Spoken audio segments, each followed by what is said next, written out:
Hello guys, welcome to the my channel OMK creation. और अगले videos में हमने जाना था कि मेमोरी क्या है, और मैंने ये भी बताया था कि कितने टाइप्स की मेमोरीज होती हैं। तो आज हम उन्हीं टाइप्स के मेमोरीज को एक्सप्लेन करने वाला हूँ, just like a primary memory और सेकेंडरी मेमोरी। तो आइए देखते हैं। तो पहला क्वेश्चन हमारा है कि what is primary memory. Primary memory क्या है? How many types of primary memory, primary memory कितने प्रकार की होती हैं। और दूसरा जो क्वेश्चन हम लोगों का है वो है व्हाट इज सेकेंडरी मेमोरी, यानी कि सेकेंडरी मेमोरी क्या है। How many types of secondary memories, यानी कि सेकेंडरी मेमोरीज कितने टाइप्स की होती हैं। तो आज हम लोग इन चारों क्वेश्चंस को जानेंगे जो भी हम लोग के सामने प्रेजेंट हैं। तो फर्स्ट कंप्यूटर की मेमोरीज जो होती है वो है प्राइमरी मेमोरीज। तो प्राइमरी मेमोरी क्या है ये भी जानेंगे, बट उससे पहले ये जान लेते हैं कि प्राइमरी मेमोरी को मेन मेमोरीज भी कहा जाता है, क्योंकि प्राइमरी का हिंदी होता है प्राथमिक और मेन का हिंदी होता है मुख्य।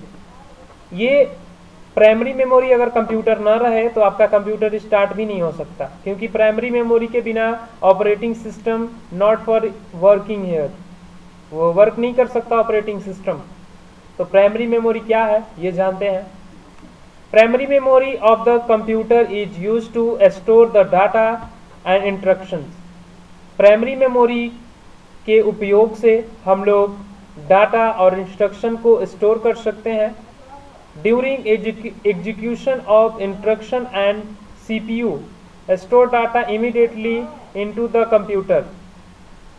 प्राइमरी मेमोरी के द्वारा डेटा और इंस्ट्रक्शन को CPU बहुत ही तीव्र गति से उपयोग करता है, यानी कि प्राइमरी मेमोरी जो होता है वो CPU को वर्क करने में मदद करता है, जिसकी सहायता से CPU तेज कार्य कर पाता है। There are two type of primary memories, यानी कि दो प्रकार की होती हैं प्राइमरी मेमोरीज। पहला है रैम और दूसरा है रोम। तो रैम का फुल नेम होता है रैंडम एक्सेस मेमोरीज और रोम का फुल नेम होता है रीड ओनली मेमोरीज। ये दोनों टाइप्स हैं प्राथमिक मेमोरी के, यानी कि प्राइमरी मेमोरी के। इनकी बदौलत कंप्यूटर तेजी से कार्य कर पाता है, कई प्रोग्राम एक साथ खोल पाते हैं।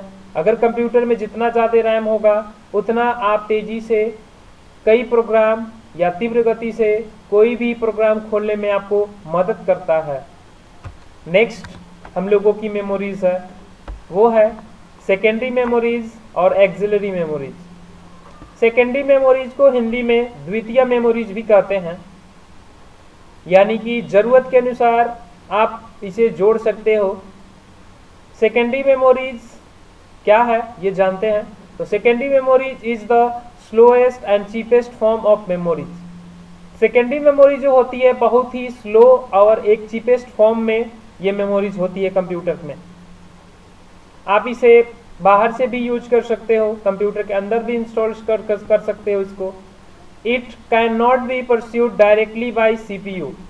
यह CPU के साथ डायरेक्ट नहीं जुड़ता है। यह सेकेंडरी मेमोरी जो होता है पहले कॉपी होता है प्राइमरी मेमोरी में, उसके बाद हम लोग इसको यूज कर पाते हैं।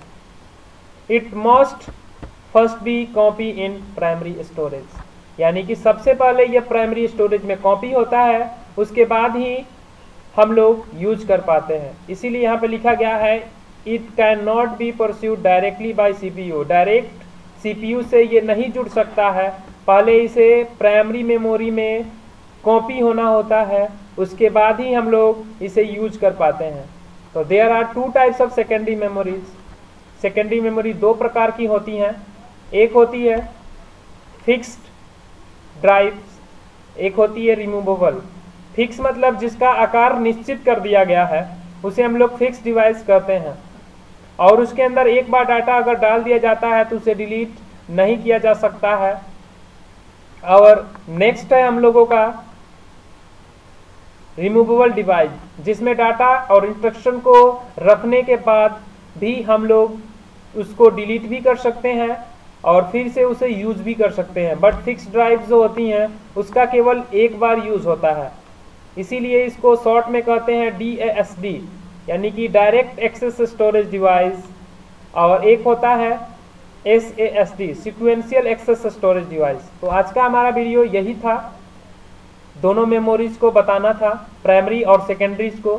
थैंक यू फॉर वॉचिंग मी, और मेरे चैनल को सब्सक्राइब कीजिए और जितना से जितना ज़्यादा हो सके शेयर कीजिए, जिससे और भी बच्चे इन इन्फॉर्मेशंस को ग्रहण कर पाए।